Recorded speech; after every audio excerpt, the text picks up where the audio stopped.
Okay. Do you want me to change it? It's too late, bro. I mean, I don't know. But I'll leave that. Do you feel like it sends the wrong message? Yeah. Well, welcome in, everybody. We are live on X on the Wolf Financial channel here and other places. Super excited to get right into this Meet the Team podcast and stream. Our host of ceremonies this afternoon is the lovely Mr. Cade Bergman. I will turn the mic over to you here to get us rolling. Let's get it, guys. Welcome to the show. If you haven't already, please repost it, like, share with your friends. We're gonna do a little Meet the Team. Just get some thoughts across. We got Gav, the CEO of Wolf. We have Charles, COO. We'll just leave it there. We got Sam and Gabriel. We got myself, and we're just gonna kind of talk about our roles, talk about the brands, and yeah, man. So we appreciate everyone who tunes into the spaces and engages with the content like that. So I figured this would be a good idea. Yeah, and share out the stream. Share it out. I'm sharing it out right now. First team stream. Come meet the folks at Wolf Financial and Wolf Hub 3, of course, Wolf Sports and Wolf News. The whole squad. So I figured it'd be good. We'll ask questions too. To Gav first. Yeah, if you guys have questions, definitely throw them in there. We only have about half an hour-ish. But I want to throw it over to Gav first. Get some vision from the Wolf Financial brand, a brief intro story, and yeah, I'll turn it over to you. Perfect. Well, thanks so much. Super excited to be doing this and have people learn a little bit more about everything that we do as a company and team. Of course, I'm Gav. I founded Wolf Financial and have been running head of the ship here for a few years now. This all got started really when I was in the finance space trying to create a startup, got pulled into the world of Twitter Spaces to help build an audience for that startup. And long story short, decided that Spaces was going to be the home and hub for me. I became the first beta tester for Spaces, and I've hosted several thousand hours at this point. And of course, we have built an entire company that has really expanded beyond just the Spaces and has become a full go-to-market strategy and agency for companies across the financial and the crypto and Web3 and sports and all areas of the market and finance and so many more things. So that's kind of the boiled down and condensed version. I would love to give each of you the opportunity to share a little bit about how you became a part of the team and your roles. I'll turn it back over to you, Cade. Yeah, it's a great idea. Let's start over to Charles first. Mr. COO, Mr. Big COO. Oh, no. Can you hear us? Charles, can you hear us? All right. Charles is busy for the moment, occupied. I can jump. Yeah, I'll keep it rolling here. So, yeah, I've been doing video content forever. And when I first got the call to do things with Wolf and it was Spaces, I thought I knew this world. And essentially I did not. I dove into the world of Spaces and was like, oh. I'm lagging horribly. Let me know. Can you guys hear me? Oh, man. Oh, man. I'm lagging. I'm lagging bad. Can you guys hear me? Chief lag officer. Yeah, we can hear you, Charles. Okay. We're going to give Charles a second here, kid, if you want to keep it rolling. That's hilarious. Yeah. So I got the call, started doing Spaces. It jumped into this entire world of this other side of content that I did not know about. I thought I knew this world of content. I, in fact, did not. There was plenty to learn. And so it's been fun watching Gav, who is quite literally the first ever Spaces host, and to learn from him. And Sam's jumped in as well a little bit after, and he's also been learning a lot with both sports and news. But I've enjoyed my time a ton. This is a totally different experience this year than I thought I would ever have. So big shout out to the guys at Wolf. I love that education and quality conversation. Some of the things I thought were super important are top of the funnel important, and that's not always the case when you work in a team. So it's been a blessing. So yeah, man, I'll stop over there and see if Charles is back with us. Charles, can you hear us? Listen, whatever he's on, I want some. I know, dude. Me too. It's just so red. Let's start to Sam. Okay, guys. Yeah, my experience with Wolf's been great. I think I DM'd Gav last Christmas Eve, actually. And I started with like very simple things. I just helped a little bit here and there with the newsletter. And they've done a great job of scaling me up. Every month, I feel like I take on something new. It started with just like Wolf Sports and the newsletter. Now it's with BD operations, content creation, and kind of all things, a bunch of the things with the newsletter. And overall, it's been great. Gav and Charles have been great. They're very different. So it's like learning from two polar opposites. So that's been a pretty fun experience. Whoa. No, in a good way. Whoa. But yeah, no, overall, Wolf's been great. It's been a blessing for me too. Legend. All right, I think Charles is back with us. It sounds like he's synced up good now. Yeah, AKA rounder up here. No, I think what was that? So what was the question? We were mainly just talking on how we got started at Wolf, what kind of led us in, drew us in, and then after that, I'm down to throw it back over to you for some of the things you've learned as COO. So, I mean, how I got started was pretty cool, to be honest. This has been like a huge growing journey. When I reached out to Gav originally, I was like, "Hey, looks like you need a new banner," and I was like, "Can I make it for you?" And I remember Gav was like, "Yeah, I'm not going to pay for it, but you're welcome to do it, and I'll give you a shout out." And I was like, "Okay, cool." I mean, it was a random. Like, he had no idea whether it was going to look good. I mean, I could have literally sent over some boo boo. Like, I paid some guy out of some country to do it on Canva. So. I sent over the banner and he was like, "Yeah, it looks good." And then it just kept growing. I was like, "Hey, looks like you need this. Looks like you need this. Looks like you need this." And I just was literally like solutions over and over and over for like 2 months. I can't remember. We worked for free together for a while. And then I remember at one point I was driving Uber at this point. Before I worked like freelance graphic work and stuff.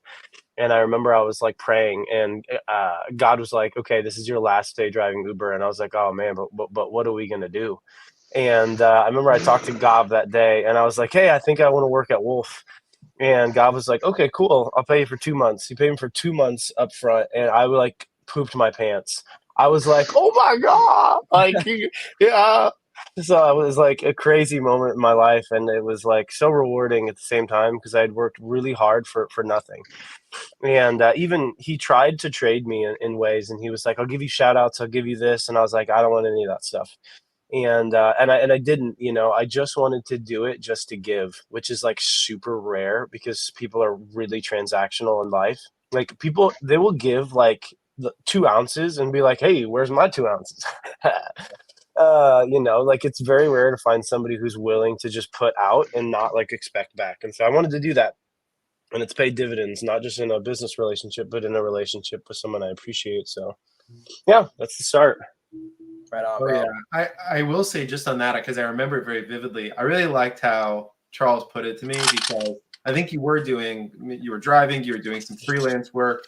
And at that point, you were doing maybe 3 days a week working for the company. And you basically got to the point where you're like, you weren't even like asking for much. You're like, "Can you just give me enough that I like can afford to work for the company?" Like it was literally of like, "Can you just get me to the point where I can afford to do this?" And of course, obviously it's come a long way since then.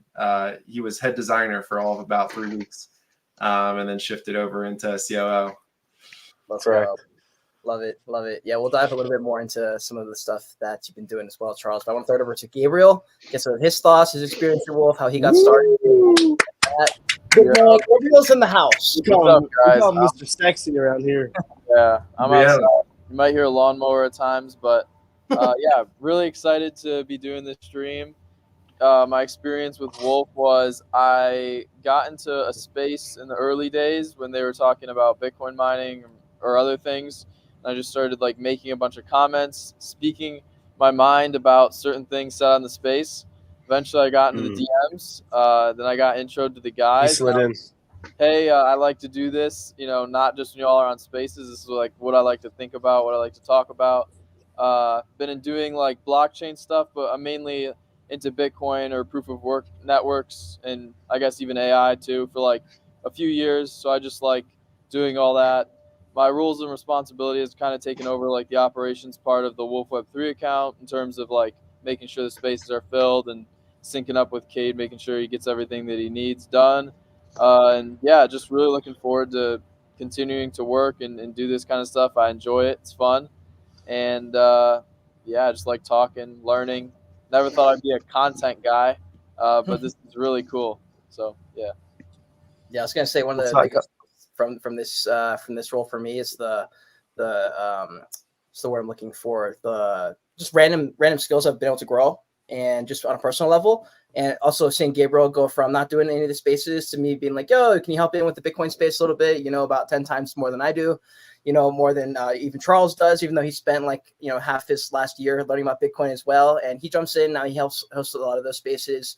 It's helped me in a business sense and also carry myself. Like we were at the ETH Milan conference a couple days ago. and I'm just out here channeling my inner Gav and Charles, just walking up to random booths. And that was not something I was doing before. I didn't have anything to say to them really before. And it was just like a bunch of learning experiences this year. So yeah, I echo that same thing, Gabriel. I'll throw it over to Gav next and get some takeaways since expanding the team. It's relatively a new venture. Like Wolf Web 3 is about a year old-ish or something like that. Probably been able to take on more clients. Like how's the vision trajectory expanded since adding Charles to the team, and me and Sam and Gabriel and a bunch of others. You've been also working with a bunch of people the last few years as well, but kind of like in a more intentional way, I guess.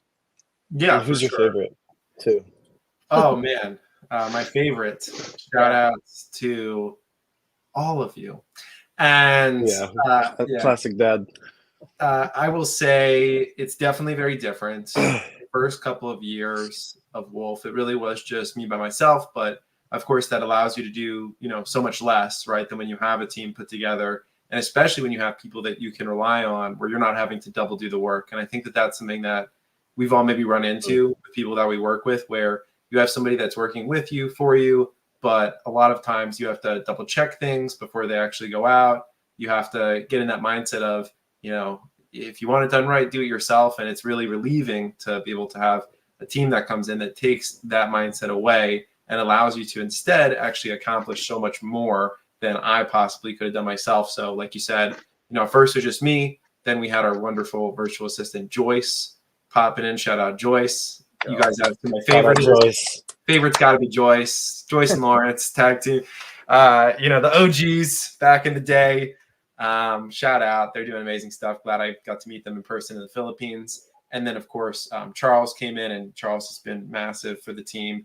I just came off a call beforehand where Charles was pitching, and it's like lights out. And then he turns to me and goes, well, that was my first time doing that pitch. How'd that sound? And it just sounded like he had basically been practicing that pitch every single day, 365 days for the past year, and then went in there. And so, it's great to be able to see talent like this and build together with talented people like all of you. I see a lot of drive, and, I can always pick out specific pieces within it, but I think Gabriel was great the first time that we were together at a conference. Just seeing you, really taking that lead when other people were maybe a little bit like busy or not even at the conference yet. You're already walking around, getting leads, talking with people. Kate, we've had a lot of really cool experiences as well, both in person and online. And obviously you're a natural born content creator, which helps really with being a host when it comes to spaces, right? Because there's so much more to it, as that goes in than just getting up there and talking, especially when you want to make your panelists all feel valued and appreciated, like we try so hard to do, right? And create a ecosystem like that. And Sam sends me my favorite texts, always. Any Sam text. Sam texted me last night, and he goes, what was this text that he sent me? I just love, he sends me one of these like every day, and he goes, let me know if you need any other help this week. I'm ready for whatever. So I get like one of those a day from Sam, which is always really nice, because it seems like I just keep giving you stuff, but I keep getting texts like that. So yeah, I think you guys all really embody a lot of what I try to put into this company, right? Which is I was always working every single hour of the day. Even, Sunday yesterday, I did meetings all day, that type of stuff. It's okay to have fun and get out. We've done that together, but certainly we're a very like heads down, grind forward, always be looking for that next opportunity team, which I really appreciate that everybody's come together in that mindset. Definitely. It's also crazy. I noticed this on panels because I can't help it. We do spaces like every moment of my waking day.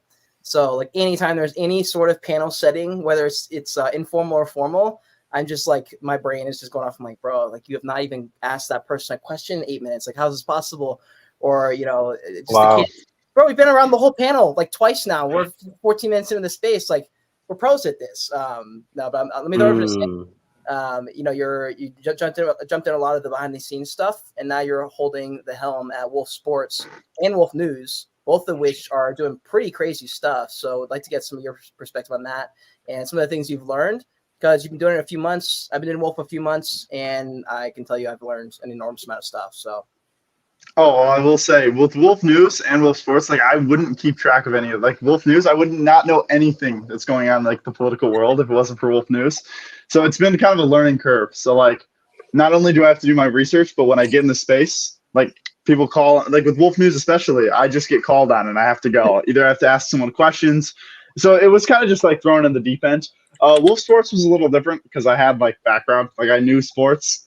But I did kind of get thrown into like, hey, you just need to start hosting these spaces. So I was like, okay, I guess I'm gonna go listen to Gav and Cade spaces and just do exactly what they do. So yeah, no, it's been fun. Wolf Sports has been kind of a learning curve that way, speaking in front of people. And yeah, Wolf News is always kind of terrifying because I'm speaking in front of like 1,000, 1,500 people. But no, it's been great. Yesterday I noticed I was on a space and like I wasn't nervous at all. Like he called to me a couple times and it was great. So now I've come a long way. Who was behind the Wolf News account? Was it Charles? No, it was Diligent. Oh, He was testing mics. Nice. And I joined and I was like, who is behind? I was trying to talk to the person. They weren't responding to me. Aha. I see. Dead. But no, it's been great. Awesome, bro. Yeah, no, it's been really fun watching this. It's pretty cool watching like the new Wolf accounts pop up and then seeing success. But it's the same strategy, but like at the very bottom of it, it's pretty much like, are you willing to put in a ton of work and send out a bunch of invites and do all the necessary behind the scenes stuff? That's definitely the side people don't see. You know, you try every week. and it is so much more work than it seems. Let me throw it back over to Charles. So you're out here being COO, Mr. Big, Ron and Rump, and I'd like to get some thoughts. Round rope. Actually, one, what do people get wrong about the COO role? Because before I even joined the team and found that you were doing this stuff, I didn't exactly know what that role even meant. And what are some things you learned, I guess, in the last few months? Because you've also, prior to this job, had a few other jobs that were fairly unique, I feel like. Yeah. I mean, you know, I'll say like I'm not sure if I'm doing COO right, to be completely honest. Like I've never met another COO, and we've cross-referenced and been like, yeah, exactly. So I'm not sure if we're really even hitting it on the head.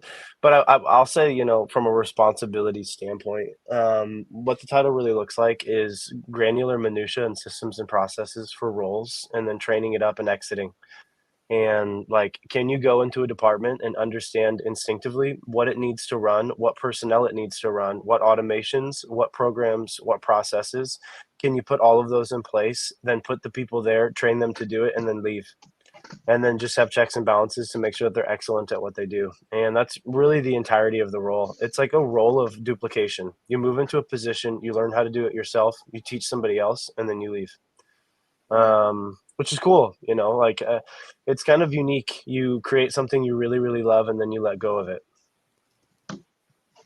That would be hard for me to do, to let go. Really? Yeah. You think you could train somebody else to do Wolf Web 3 and then you could manage all the spaces, just manage the excellence? No. Really? I mean, I like doing I could, but like I like doing the hosting part of it. But like, you know, doing the thing and then train them, then leaving them, that's difficult. Kind of like how Gav said, like once you, like I was doing independent work for the last 3 years on my own in crypto land, doing video content. Sort of when I first hired out my my thumbnail guy, that was stressful because I was like, I don't know, my thumbnails are pretty good. And then he does, and I was like, okay, these are better. And but finally letting over the reins to him, and then same with the video editing, that took a long time for me to let go, even though after a while he was fine. He did not need me at all. It just took a little bit. I think it took a little bit of training for me to train myself to be able to work with other people. That's like a whole entire new skill set.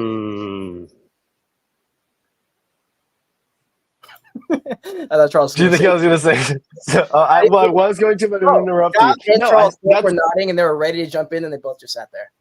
That's been my biggest learning curve is learning to let go. Like even, and Gabriel can attest to this. Like I'm a freak in the sheets. Like I'll get into Notion and no, not like that. Like Google Sheets. Gabriel can attest to this. Yeah.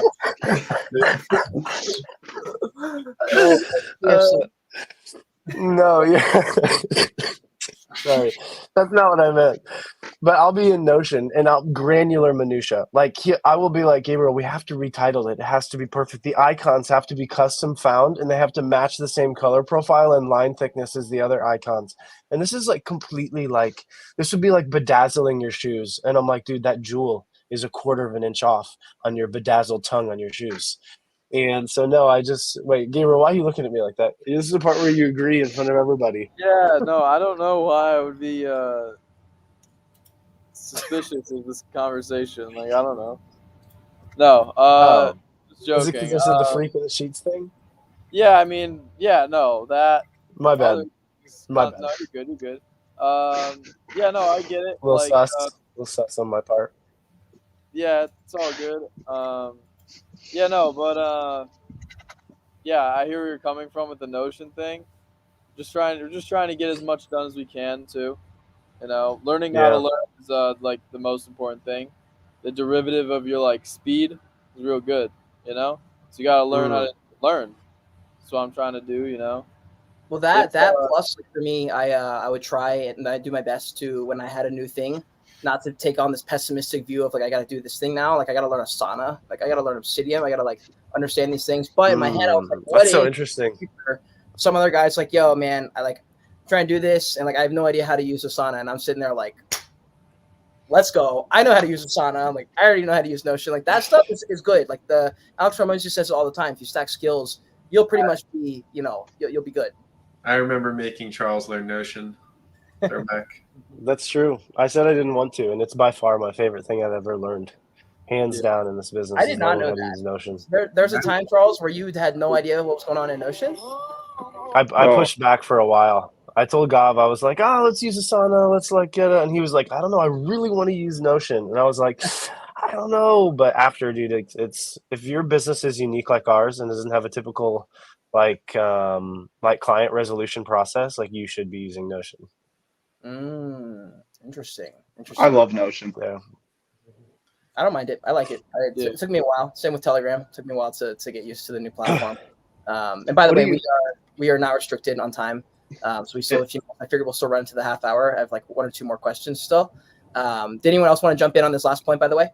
I was going to jump in on Charles being detail oriented. When I learned like the BD side of things and the contract side of things, I feel like I've learned so much in calls with Charles because every time I make a contract, I send it over to him or whatever it is, he'll just rip it apart, especially at the beginning. And he's like, no, he's like this, you can't use this specific word. Oh, this is phrased weirdly. So it was like so detail oriented that I felt like I learned so much and I've come such a long way just because of how hard Charles was on me. Like the detail orientedness, it really helped me.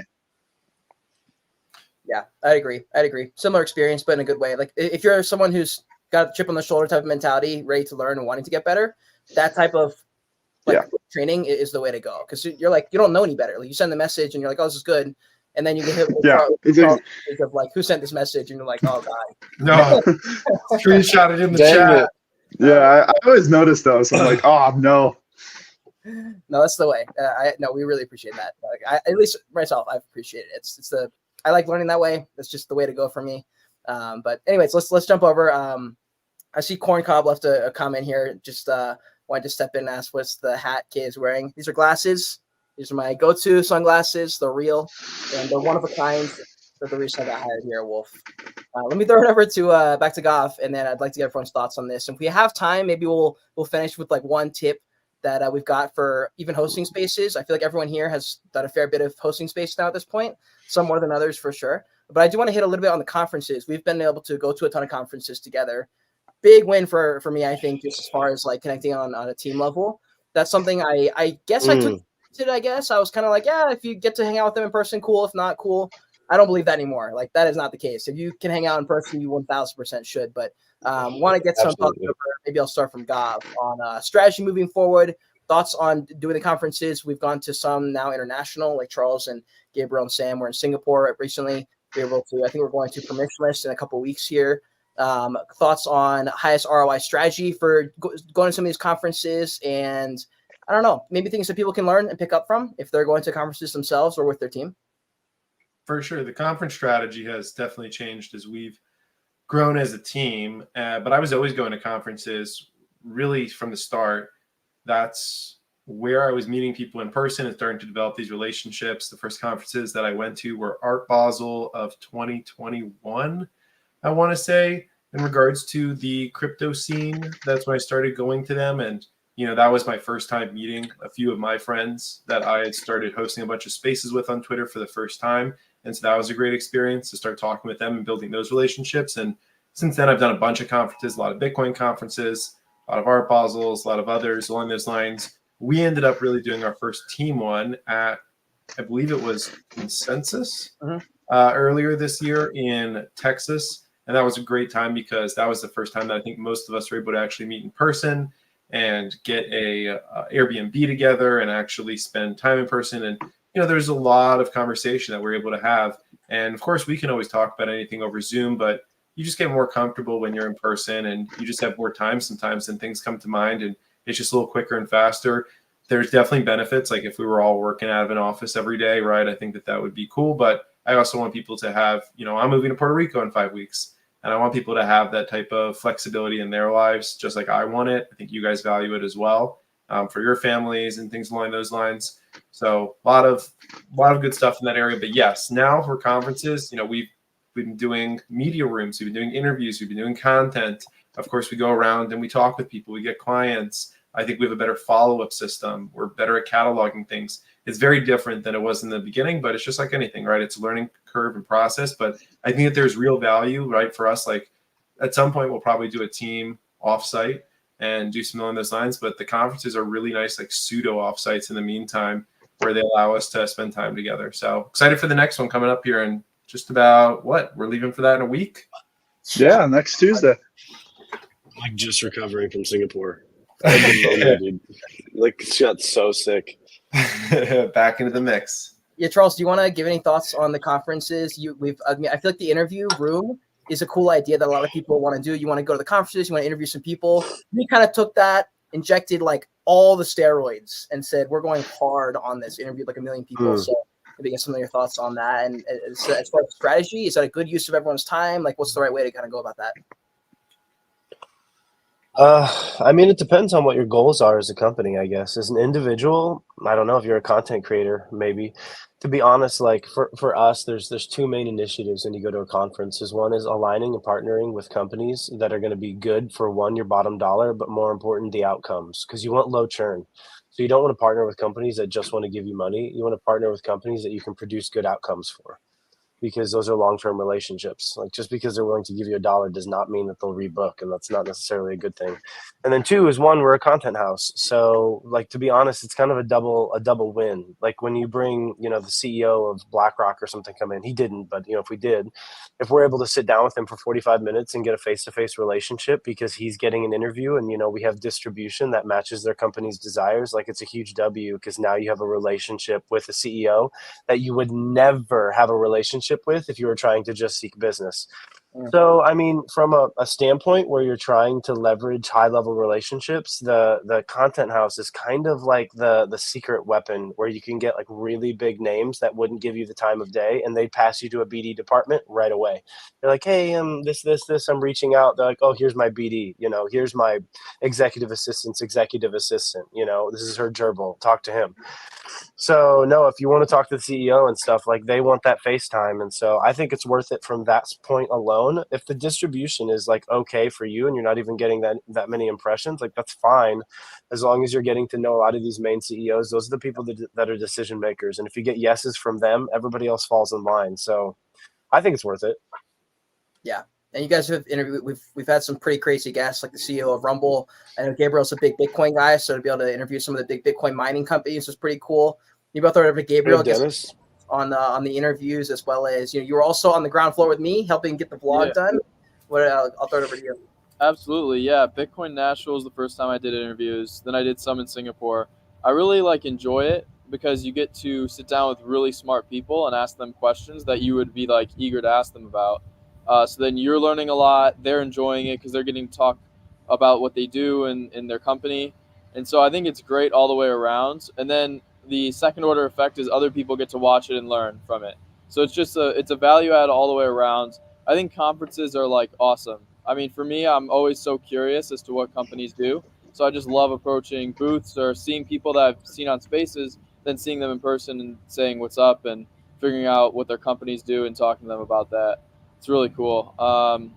So yeah, I would say if you're just trying to get your start, conferences are the most leverage you can get, probably for the amount that you'd spend or trying to figure that out. It's my opinion, but yeah, it's really cool. Really cool. Fire, amazing stuff. Oh yeah, Charles, what's up? I have a question. One thing I was going to say about Gabriel and doing interviews. and this is one thing I think that has been like important for us, is people will try to choose the interviewer according to whoever has the ability to speak well in front of people. And that's important. But I think that there's something way more important than your ability to like present something, which is interest in the topic. And Gabriel does a really good job at this, which he's actually interested in like crypto overall.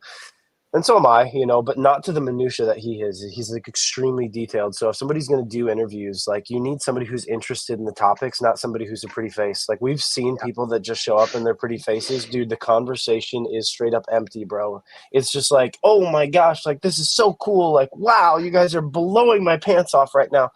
And I just feel like it's like, it just is so silly. Because sorry, Gav, he gave me a face like he's like, oh my gosh, this guy. No, I feel like if you're gonna do interviews, if you're gonna do that whole thing, make sure that people are actually interested in the person that's being interviewed, or else the conversation falls dead and flat. And so Gabriel absolutely slays at that because he's interested in the topics. Yeah, especially the Bitcoin ones. He's all over. He'll summarize the position. He's great. Well, he really likes proof of stake too. Dude, yeah. So, Solana. Oh, he's a big fan. Big fan. He was telling me about that in It's Singapore. ridiculous. Like, I'm gonna get Loves angry. Solana. I'm just like here by myself. Like, come on. No. love it. God, do you still have a couple minutes? Yeah. Okay, cool. I was going to throw it over to Samuel, get some thoughts. I'll give one, and then we'll kind of wrap up with shout out or maybe a tip of the day for Spaces or something like that. But Sam, I'll throw it over to you. You've also been able to go to a lot of these conferences. Oh, yeah. I feel like you streamlined your experience in crypto from 0 to 100 really, really fast. Yeah, I noticed that when I was in the circulatory finance AMA the other day. I was like, oh my God, I gotta think of some questions here. So I think my two biggest takeaways from like the conferences and working with these guys are, number one, when I was in Nashville, I went with Charles a few days early, and we didn't eat till dinner. Like Charles sat on his computer all day, and I'm like, what is this guy doing? He doesn't stop. He doesn't even go to the bathroom. I'm like, this guy literally worked all day.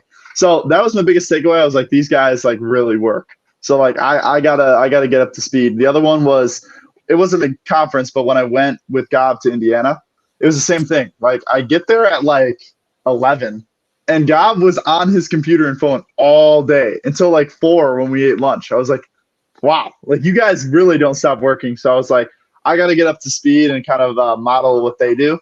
And I think if you model what they do, you'll be pretty successful in life. Yeah, it starts from the top. It trickles all the way down. Like when I was playing college soccer, I'm not going to mention the team or the coach, but it was not the case. It was streaming down anything that I was looking for, and it led right into the captains, right into the juniors, to the senior, to the sophomores, then dropped, right on top of the freshmen's shoulders. And every single freshman except for one, I think, quit that first year. So that's kind of how it goes. Oh my gosh! Yeah, it was very, very bad. And that was just kind of the case. And it was just one of those that they sort of accepted it and rolled over. That's just not the way. You're not going to win. Yeah. That kind of thing. It just the best leaders lead by example. So they're like charging the front of the army. That's what I think of. Plus it there's like no room to complain because you're like, okay, well, Gav and Charles are putting in exactly. So yeah, it's the way to go about it. So yeah, I would definitely appreciate that. And that's hard to find. Very, very hard to find. It's like when I was even interviewing with Gav and Charles, and they're on top of things, they're following up. I was like, whoa, I was not expecting a follow up like that. Like that's pretty much unheard of in crypto lands. Like that just doesn't happen. And I was happy. And then, Charles has mentioned this a few times, with the warm intros. Like I knew Austin, me and Gav had like a mutual there, and I trusted Austin too. And I was like, okay, cool. Like this sounds like a pretty cool thing. And then, very quickly you realize these guys are doing bro. Yeah. Different. And one thing I'll say on the conferences, this is something I picked up, I guess, a lot in the last year or so, but also the last few years of doing conferences, is like you really have to strike when the iron's hot, because you like things often aren't permanent. And I think Gav said this before. He was like, a lot of people come and go in the spaces and stuff, but like the team like sticks around, and we do the thing and we keep it moving. But people come and go. People have things to do. They've got a job, and then they're COO for a few months, but then they're fired, or they get another job, and now they're not COO anymore, and you've lost that connection in the way that it was. And you said, oh, I'll go to the next conference, and then I'll meet this person, and then they leave crypto the next conference. And so like not taking it for granted and just going and striking while the iron's hot has been huge for me. And you'll meet people and get a really, really cool experience, and then you have no idea what's going to happen in a year, and then they might just leave, and you may have like lost the connection, or the advantage or the leverage or whatever like word that we want to use. world might be gone. But the reality is, like, this is like a people game. So like making cool connections and just finding friendships and seeing where there's synergy is probably the way to go, rather than this like take model that you mentioned, Charles, a little bit ago. So that's probably the last thing I'll say. So if anyone has any final thoughts on this last topic, I'm down to kind of throw it around the room for some final thoughts. But This is stuff we gleaned from Spaces. yeah, I was going to say either a shout out to someone, or just exactly that, something we picked up from the Spaces that might be helpful. We are a Spaces company, so not just True. this, video content, video streams, a whole lot of other things, But maybe I'll start with Gav here. Shout out to Sure. Yeah, I think good things can happen when you surround yourself with the right people and put your head down and pick a target and don't stop until you achieve it, right? A lot of people, they pick something up, try it out for 2 minutes, put it down, never try it again. I think for me, it's like the little things, the stubborn things in life. I read something recently that said, your habits make or break you, but only after you make or break them. And so a habit is something that you have to form right over time. You're not born with a habit, but you make it and then it makes or breaks you. Sometimes it's the simple things, right? Like learning to do a Rubik's Cube, learning to juggle, right? It's just things that take like repetition. Not everything in life is the most complicated, but it takes time to learn how to do it. These are things when I was a kid, I was just stubborn. Like I was just like, I want to know how to juggle. So I just threw balls in the air for 6 months straight until eventually I could juggle. I wanted to learn how to do a Rubik's Cube. Okay, well, I sat there watching YouTube videos. You can teach yourself a lot of things, and same with Spaces, same with other things. It was just, okay, I'm going to build a habit here. It's going to take time and effort, but I'm going to get there. And now we're building habits as a team together, which is a very unique thing. When you can synchronize your habits with other people, you can achieve great things. So that's what I would say. Just really focus on those habits that you're doing every day. Huge knowledge bombs right there. And then, Gav, is there anybody you want to shout out? Yeah. Shout out to my girlfriend, Allie. She's boarding a cruise today in Barcelona. So shout out. Hope you're having fun on the cruise. Damn, wow. right. Living it up. Let's go. Love it. Let's start over to Charles. Same question. I think the biggest thing was like learning that I'm really, really good with first impressions and building relationships. I thought I was a workhorse, and and I am. I can sit in the same place until my mid back hurts like so bad, and I'm just like keep staring, keep going, like your back is not needed, and but to be honest, like figuring out this is really, like Cade, you said it well, like this is a people game. And your relationships are your lifeblood, and how you treat and manage those relationships is really important. And it kind of forced me into a position where I stopped being behind a screen, and I'm still behind a screen, but like meeting people all day on calls, like 10, 12, 15 calls a week. Sometimes I'll have like 13 calls in a day, and like 30-minute segments, like boom, boom, boom, boom, boom, boom. And when you do that, like you have to really get killer at the first impression. And how do you build rapport in 5 minutes? How do you build rapport in the first 3 seconds? And a big hello, that's just like you're so excited to see that person, and you've never met them before. I have no idea who they are. And just a massive like, whoa, and people love it. So I think like overall, like figuring out how to build relationship within that first 30 minutes and start building trust right off the bat instead of needing 2 years to do so is probably the biggest skill set that I've produced here. Dang, that's big. That made me think about something as well. Charles, anyone you want to shout out? Shout out Gabriel's mama. You know what I mean? Oh, what is going on? No, I'm joking. No, I don't know. What do you shout out? Shout out my mom, I guess. I'm not sure. Yeah, that No, works. Shout out Charles. Your wife? Shout out Erica. Whoa! He was like, I too shout out Gob's girlfriend. We all shout out Allie. That's everyone's answer. That's hilarious. Allie. Cool. Gabriel, throw it over to you, brother. Yeah, so I really appreciate the creative endeavors I'm able to partake as a part of the Wolf crew. Like you're just always working all the time, but at the end of the day, we're producing content and trying to like figure out and do something that's unique and differentiated from other people who are doing similar things. And also, just trying to like meet unique people, understand them, like kind of a little bit of both what Gav and Charles were saying. You want to understand them and then, add them to the ecosystem, but also you're like constantly working to optimize the system that is aggregating them. So it's both things. You're working on the plane and you're flying the plane. It's like both at the same time. It's really cool.